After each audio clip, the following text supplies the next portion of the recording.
ನಮಸ್ಕಾರ ಸ್ನೇಹಿತರೆ. ಭಾರತೀಯ ರಾಜಕಾರಣದಲ್ಲಿ ದೊಡ್ಡ ಭೂಕಂಪ, ಹೊಸ ಸ್ಟಾರ್ಟ್ಅಪ್ ಕಲ್ಚರ್. ಆ ಥರ ಪೊಲಿಟಿಕಲ್ ಸ್ಟಾರ್ಟ್ಅಪ್ ಅಂತ ಬಂದಾಗ ಅರವಿಂದ್ ಕೇಜ್ರಿವಾಲ್ ಅವ್ರ ಪಾರ್ಟಿ ಬಿಟ್ಟೆ ಅಂಥದ್ದು ಯಾವುದು ಲಾಂಗ್ ಟರ್ಮ್ ನಮಗೆ ಎಕ್ಸಾಂಪಲ್ ಸಿಗ್ತಾ ಇರಲಿಲ್ಲ. ಆದ್ರೆ ಈಗ ಲೇಟೆಸ್ಟ್ ಆಗಿ ನಾಲ್ಕು ಹೊಸ ಎಕ್ಸಾಂಪಲ್ಸ್ ಕಾಣಿಸ್ತಾ ಇದ್ದಾವೆ. ಸಿಜೆಪಿ ಜಿರಳೆ ಅಂತ ಹೇಳಿ ದರಾರ್ ಅಂತ ಬಂತು, ನಾ ಪೊಲಿಟಿಕಲ್ ಪಾರ್ಟಿ ಮಾಡಲ್ಲ ಅಂತ ಹೇಳಿ ಪಕ್ಕಕ್ಕೆ ನಿಂತ್ಕೊಂಡಿದ್ದಾರೆ. ಆದ್ರೆ ಈ ಕಡೆ ನೋಡಿ, ವಿಜಯ್, ಪ್ರಶಾಂತ್ ಕಿಶೋರ್, ಅಣ್ಣಾಮಲೈ, ಇನ್ನು ಸಾಕಷ್ಟು ಪಟ್ಟಿ ಮಾಡ್ತಾ ಹೋಗ್ಬೋದು. ಹಳೆಯ ಜಾತಿ ಲೆಕ್ಕಾಚಾರಗಳು ಬುಡಮೇಲು ಆಗೋ ಲೆಕ್ಕಾಚಾರಗಳು ಶುರುವಾಗಿವೆ. ತಮಿಳುನಾಡಲ್ಲಿ ವಿಜಯ್ ಮುಖ್ಯಮಂತ್ರಿ ಆಗಿರೋದು, ಬಿಹಾರದಲ್ಲಿ ಪ್ರಶಾಂತ್ ಕಿಶೋರ್ ಅವರ ಜನಸುರಾಜ್ 30 ವರ್ಷಗಳ ಬಿಜೆಪಿ ಭದ್ರಕೋಟೆಯನ್ನ ವಂಕಿಪುರ್ನಲ್ಲಿ ಪುಡಿ ಮಾಡಿರೋದು, ಅಣ್ಣಾಮಲೈರ ವೀದಿ ಲೀಡರ್ಸ್ ಹೊಸ ಕಹಳೆ, ಇದೆಲ್ಲ ಚಿಕ್ಕ ಎಕ್ಸಾಂಪಲ್ಸ್. ಸ್ನೇಹಿತರೆ, ಇಲ್ಲಿವರೆಗೂ ಮೈಂಡ್ ಸೆಟ್ ಹಿಂಗಿರಲಿಲ್ಲ. ಭಾರತದಂತ ಇಷ್ಟು ದೊಡ್ಡ ರಾಷ್ಟ್ರ, ವೈವಿಧ್ಯಮಯ ರಾಷ್ಟ್ರ, ರಾಜ್ಯಗಳು ತಮ್ಮ ಒಳಗಡೆ ಮತ್ತೆ ವೈವಿಧ್ಯಮಯ. ಇಲ್ಲಿ ರಾಜಕೀಯ ಪಕ್ಷ ಕಟ್ಟೋದು ಸಾಮಾನ್ಯ ಜನರಿಗಲ್ಲ ಅನ್ನೋ ಲೆಕ್ಕಾಚಾರ ಇತ್ತು. ಅಧಿಕಾರಕ್ಕೆ ಬರೋದಂತೂ ದೂರದ ಮಾತು. ಕಟ್ಟಿದ್ರೆ ಒಂದು ಫ್ರೆಂಚ್ ಪಾರ್ಟಿ ಥರ ಕಟ್ಕೊಂಡು ಸೈಡಲ್ಲಿ 4 ದಿವಸ ಸೌಂಡ್ ಮಾಡಿ ಹೋಗೋರಷ್ಟೇ ಅಂಥೇಳಿ ಯಾರೂ ಸೀರಿಯಸ್ ಆಗಿ ತಗೊಳ್ತಾ ಇರಲಿಲ್ಲ. ದೊಡ್ಡ ಚಳುವಳಿ, ಸುದೀರ್ಘ ಹೋರಾಟ, ಅವಾಗೇನೋ ಒಂದು ಚಾನ್ಸ್ ಸಿಗುತ್ತೇನೋ, ಇಲ್ಲಾಂದರೆ ಜಾತಿ ಪಕ್ಷ ಆಗಿರಬೇಕು, ಆ ಥರ ಇತ್ತು. ಅದರ ಪರಿಣಾಮ ಎರಡೇ ದೊಡ್ಡ ಪಕ್ಷಗಳು, ಅಲ್ಲಿ ಬೇರೆ ಪಾರ್ಟಿಗಳು ಬಂದರೂ ಕೂಡ ಇಡೀ ದೇಶದ ನ್ಯಾರೇಟಿವನ್ನು ಸೆಟ್ ಮಾಡೋ ಎರಡೇ ಪಾರ್ಟಿಗಳು ದೇಶದಲ್ಲಿರೋದು, ಕಾಂಗ್ರೆಸ್ ಮತ್ತು ಬಿಜೆಪಿ. ಕಾಂಗ್ರೆಸ್ ಪಾರ್ಟಿ ನೋಡಿ, 1885 ಡಿಸೆಂಬರ್ನಲ್ಲಿ ಶುರುವಾದ ಪಾರ್ಟಿ ಬ್ರಿಟಿಷರ ವಿರುದ್ಧ ದಶಕಗಳ ಕಾಲ ಸ್ವಾತಂತ್ರ್ಯ ಹೋರಾಟದಲ್ಲಿ ಪಾಲ್ಗೊಂಡಿತ್ತು. ನಂತರ ಸ್ವಾತಂತ್ರ್ಯ ಬಂದಮೇಲೆ ನೇರವಾಗಿ ಅಧಿಕಾರದ ಗದ್ದುಗೆಗೆ ಹೋಗಿ ಕುತ್ಕೊಳ್ತೋದು. 54 ವರ್ಷ ಕಾಂಗ್ರೆಸ್ ಅಧಿಕಾರವನ್ನು ಗಟ್ಟಿಯಾಗಿ ಇಟ್ಕೊಂಡಿತ್ತು. ಪರೋಕ್ಷವಾಗಿ ಆಡಳಿತವನ್ನು ಕಂಟ್ರೋಲ್ ಮಾಡಿದ್ದೆಲ್ಲ ಸೇರಿಸಿದರೆ ಇನ್ನೂ ಒಂಚೂರು ಜಾಸ್ತಿನೇ ಆಗುತ್ತೆ.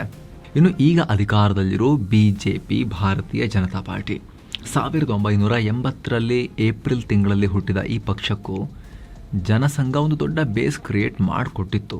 ಯಾಕಂದರೆ ಹಳೆಯ ಜನಸಂಘ 1970ರ ದಶಕದ ಎಮರ್ಜೆನ್ಸಿ ವಿರೋಧಿ ಹೋರಾಟ, ಆಮೇಲೆ 80-90ರ ದಶಕದಲ್ಲಿ ನಡೆದ ರಾಮ ಜನ್ಮಭೂಮಿ ಆಂದೋಲನ, ಈ ದೊಡ್ಡ ಹೋರಾಟಗಳಿಂದ ಇಮೇಜನ್ನು ಬೆಳೆಸ್ಕೊಂಡು ದೇಶದ ಮೂಲೆ ಮೂಲೆಗೂ ರೀಚ್ ಆಯಿತು.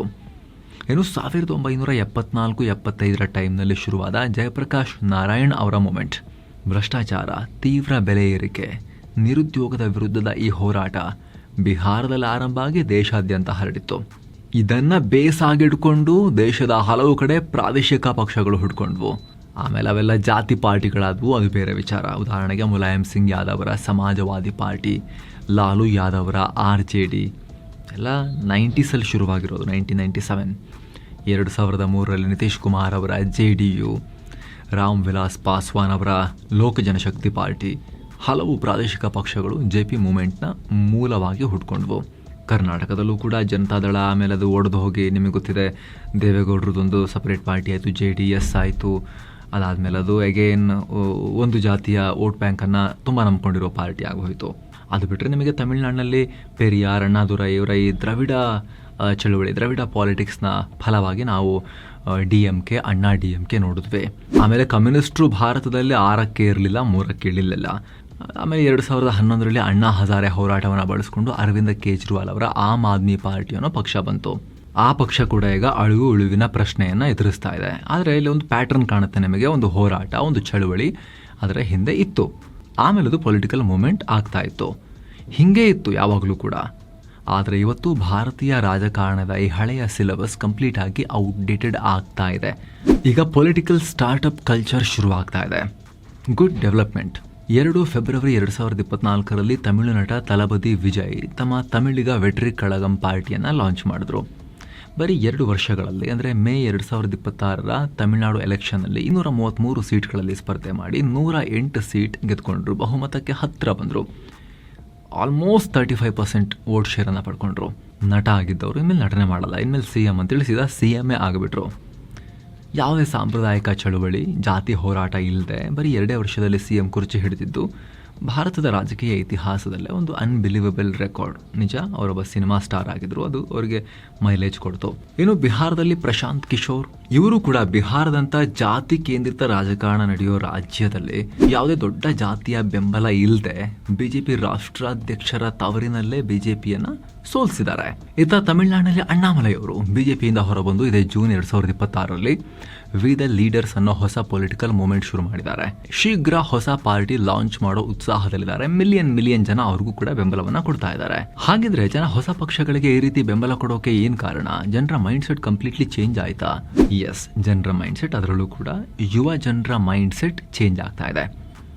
2024 ಎಲೆಕ್ಷನ್ ಡೇಟಾ ಪ್ರಕಾರ ನಮ್ಮ ದೇಶದಲ್ಲಿ 18ರಿಂದ 29 ವರ್ಷದ ಯುವ ಮತದಾರರು 20.38%, ಅಂದರೆ ಸುಮಾರು 19.74 ಕೋಟಿ ಜನ ಇದ್ದಾರೆ. ಇವರಲ್ಲಿ ಹೆಚ್ಚಿನ ಜನ ಇವತ್ತು ಸ್ವಲ್ಪ ಡಿಫ್ರೆಂಟ್ ಆಗಿ ಥಿಂಕ್ ಮಾಡೋಕೆ ಶುರು ಮಾಡಿದ್ದಾರೆ. ಹಿಂದೆಲ್ಲ ನಮ್ಮ ಪಾರ್ಟಿ ಬಂದರೆ ಕುಡಿಯೋಕೆ ನೀರು ಕೊಡ್ತೀವಿ, ರಸ್ತೆ ಮಾಡ್ತೀವಿ ಅಂತ ಹೇಳಿದ್ರೆ ಜನ ವೋಟ್ ಹಾಕ್ತಿದ್ರು. ಆದರೆ ಇವತ್ತಿನ ಜನ್ರೇಷನ್ಗೆ ಅದ್ಯಾಕೋ ಭರವಸೆಗಳ ಆಯಾಸ ಶುರುವಾಗಿದೆ. ರಸ್ತೆ ಮಾಡೋದು ಸರ್ಕಾರದ ಬೇಸಿಕ್ ಡ್ಯೂಟಿ, ಅದಕ್ಕೆ ನಾವು ವೋಟ್ ಹಾಕಬೇಕಾ ನಿಮಗೆ? ನಮ್ಮ ಬದುಕನ್ನು ಮೇಲೆತ್ತೋ ಗವರ್ನೆನ್ಸ್ ಬೇಕು, ರಿಸಲ್ಟ್ ಬೇಕು. ನಮ್ಮ ರಾಜ್ಯ, ನಮ್ಮ ದೇಶ ಕಂಪ್ಲೀಟ್ ಆಗಿ ಬದಲಾಗಬೇಕು, ಜೀವನ ಮಟ್ಟ ಸುಧಾರಿಸಬೇಕು, ಜನರ ಜೀವನ ಮಟ್ಟ ಸುಧಾರಿಸಬೇಕು ಅಂತ ಕೇಳ್ತಿದ್ದಾರೆ. ಅದು ಸಣ್ಣ ಸಣ್ಣ ಮಿಠಾಯಿ ಕೊಟ್ಟಲ್ಲ ಜೀವನ ಮಟ್ಟ ಸುಧಾರಿಸೋದು. ನಮ್ಮ ಕಾಲ ಮೇಲೆ ನಾವು ಬಲಿಷ್ಠರಾಗಿ ನಿಲ್ಲೋ ಆಗಬೇಕು. ನಾವು ಅಭಿವೃದ್ಧಿ ಹೊಂದಿದ ವ್ಯಕ್ತಿಗಳಾಗಬೇಕು. ನಾವು ಬಡವರು ಮಿಡಲ್ ಕ್ಲಾಸ್ನವರು ಶ್ರೀಮಂತರಿಗೆ ಈ ಥರ ಬೇಗ ಅಪ್ಗ್ರೇಡ್ ಆಗಬೇಕು. ನಮಗೆ 2040-50 ತನಕ ಎಲ್ಲ ಕಾಯ್ತಾ ಕೂರೋಷ್ಟು ಪೇಷನ್ಸ್ ಇಲ್ಲ. ನಮಗೆ ಫಾಸ್ಟಾಗಿ ಆಗಬೇಕು ಅಂತ ಕೇಳೋ ಮೈಂಡ್ ಸೆಟ್ ಬರ್ತಾ ಇದೆ. ಜೊತೆಗೆ ಹಳೆ ಪಾರ್ಟಿಗಳಿಗೆ ಒಂದಲ್ಲ ಒಂದು ಭ್ರಷ್ಟಾಚಾರದ ಆರೋಪ ಅಥವಾ ಒಂದಲ್ಲ ಒಂದು ಕಪ್ಪು ಚಿಕ್ಕಗಳಿರ್ತಾವೆ ಇತಿಹಾಸದ್ದು. ಆದರೆ ಹೊಸದಾಗಿ ಬರೋ ನಾಯಕರಿಗೆ ಅಂಥ ದೊಡ್ಡ ಹಳೆಯ ಬ್ಯಾಗೇಜ್ ಇರೋದಿಲ್ಲ. ಈ ಕ್ಲೀನ್ ಇಮೇಜ್ ಇದೆಯಲ್ಲ, ಫ್ರೆಶ್ ಇಮೇಜ್, ಅದೊಂಥರ ಅಡ್ವಾಂಟೇಜ್ ಆಗುತ್ತೆ ಅವರಿಗೆ. ಜೊತೆಗೆ ಹೊಸದಾಗಿ ಬರೋರು ಏನೋ ಇರೋರಿಗಿಂತ ಹೊಸದಾಗಿ ಏನಾದರೂ ಕೂಡ ಪ್ರಯತ್ನ ಪಡ್ಬೋದೇನೋ ಅನ್ನೋ ಹೋಪ್ನಲ್ಲಿ ಜನ ಆ ಕಡೆಗೆ ತಿರುಗಿ ನೋಡೋಕೆ ಶುರು ಮಾಡಿದ್ದಾರೆ. ಹಾಗಂತ ಪಾರ್ಟಿ ಮಾಡಿದ ತಕ್ಷಣ ಇಮಿಡಿಯೇಟ್ಲಿ ಜನ ಸಪೋರ್ಟ್ ಮಾಡಿಬಿಡ್ತಾರೆ. ಪಾರ್ಟಿ ಮಾಡಿದ್ದೀನಿ, ಉಳಿದೆಲ್ಲ ನೀವೇ ಮಾಡಿ ಅಂತ ಹೇಳಿದ ತಕ್ಷಣ ಅದು ವರ್ಕ್ ಆಗೋದು ಕೂಡ ಕಷ್ಟ. ಹಾಗಿದ್ರೆ ಏನು ಮಾಡಬೇಕು? ಒಂದು ಪಕ್ಷ ಲಾಂಗ್ ಟರ್ಮ್ನಲ್ಲಿ ಗಟ್ಟಿಯಾಗಿ ನಿಲ್ಲಬೇಕು ಅಂದರೆ ಸ್ನೇಹಿತರೆ, ಬೂತ್ ಮಟ್ಟದ ನೆಟ್ವರ್ಕ್ ತುಂಬ ಇಂಪಾರ್ಟೆಂಟ್. ಅಫ್ಕೋರ್ಸ್ ಆರಂಭದಲ್ಲಿ ಗೆಲ್ಲುವಾಗ ಜೋಶಲ್ಲಿ ಒಂದಿಷ್ಟು ವಾಲಂಟಿಯರ್ಸ್ ಬೂತ್ ಮಟ್ಟದಲ್ಲಿ ಕೆಲಸ ಮಾಡೋಕೆ ಸಿಗ್ತಾರೆ. ಆದರೆ ಇವ್ರನ್ನ ಲಾಂಗ್ ಟರ್ಮ್ನಲ್ಲಿ ಹೇಗೆ ನೀವು ನಿಮ್ಮೊಂದಿಗೆ ಅಸೋಸಿಯೇಟ್ ಮಾಡಿಟ್ಕೊತೀರಾ, ನಿಮ್ಮೊಂದಿಗೆ ಅವರೊಂಥರ ಮಾನಸಿಕ ಸಂಬಂಧವನ್ನು ಅವರೊಂದಿಗೆ ಬೆಳೆಸೋ ರೀತಿ ನೋಡ್ಕೊಳ್ತೀರಾ, ಅದು ತುಂಬ ಮುಖ್ಯ ಆಗುತ್ತೆ. ಇನ್ನು ಪೊಲಿಟಿಕಲ್ ಸ್ಟಾರ್ಟಪ್ಗಳ ಅತಿ ದೊಡ್ಡ ಪ್ರಾಬ್ಲಮ್ ಅಂದರೆ ಇಡೀ ಪಾರ್ಟಿ ಒಬ್ಬರೇ ನಾಯಕರ ವರ್ಚಸ್ಸಿನ ಮೇಲೆ ನಿಂತಿರುತ್ತೆ. ಅವರಲ್ಲೇ ಹೋದರೆ ಪಕ್ಷನೇ ಝೀರೋ. ಉದಾಹರಣೆಗೆ ತಮಿಳುನಾಡಿನ AIADMK ಪಾರ್ಟಿ ನೋಡಿ. 1987ರಲ್ಲಿ MGR ತೀರ್ಕೊಂಡಾಗ ಪಾರ್ಟಿ ಇಬ್ಬಾಗಾಗಿ ದೊಡ್ಡ ಬಿಕ್ಕಟ್ಟಾಯಿತು. ಆಮೇಲೆ ಆ ಸಲ ಏನೋ ಜಯಲಲಿತಾ ಅವರು ಎಮರ್ಜ್ ಆಗಿ ಪಾರ್ಟಿಯನ್ನು ಮತ್ತೆ ಗಟ್ಟಿಯಾಗಿ ನಡ್ಸ್ಕೊಂಡು ಹೋದರು. ಆದರೆ 2016ರಲ್ಲಿ ಜಯಲಲಿತಾ ಅವರು ತೀರ್ಕೊಂಡ ಮೇಲೆ ಅಣ್ಣಾ DMK ಇನ್ನೂ ಕೂಡ ಅಣ್ಣ ಅಕ್ಕ ಅಂತಾನೆ ಓಡಾಡ್ತಿದೆ. ಅವ್ರಿಗೊಂದು ಕರೆಕ್ಟಾಗಿ ದಿಕ್ಕಿಲ್ಲದಂಗೆ ಆಗಿದೆ. ಸೊ ಸ್ಟ್ರಾಂಗ್ HR ಪಾಲಿಸಿ ಇರಬೇಕು. ಪೊಲಿಟಿಕಲ್ ಪಾರ್ಟಿಗಳಿಗೂ ಕೂಡ first line leadership, second line leadership, third line leadership, ಈ ರೀತಿ ಪ್ರಾಪರ್ಲಿ ಸ್ಟ್ರಕ್ಚರ್ಡ್ ಆರ್ಗನೈಸೇಷನ್ ತುಂಬ ಮುಖ್ಯ. ಹಾಗಿದ್ರೆ ವಿಜಯ್, ಪ್ರಶಾಂತ್ ಕಿಶೋರ್, ಅಣ್ಣಾಮಲೈ, ನಿಮಗನ್ಸುತ್ತಾ ಲಾಂಗ್ ಟರ್ಮ್ನಲ್ಲಿ ಇವರ ಪೊಲಿಟಿಕಲ್ ಸರ್ವೈವಬಿಲಿಟಿ ಬಗ್ಗೆ ನಿಮ್ಮ ಒಪಿನಿಯನ್ ಏನು? ಕರ್ನಾಟಕದಲ್ಲಿ ಅಂಥ ಒಂದು ಸ್ಕೋಪ್ ಇದೆ ಅಂತ, ಆ ರೀತಿ ಸ್ಪೇಸ್ ಇದೆ ಅಂತ ನಿಮಗೆ ಅನ್ಸುತ್ತಾ ಸ್ನೇಹಿತರೆ? ಮಿಸ್ ಇಲ್ಲದೆ ಕಾಮೆಂಟ್ ಮಾಡಿ ತಿಳಿಸಿ. Thank you so much. ಮತ್ತೆ ಭೇಟಿ ಆಗ್ತಿರೋಣ. ನಮಸ್ಕಾರ.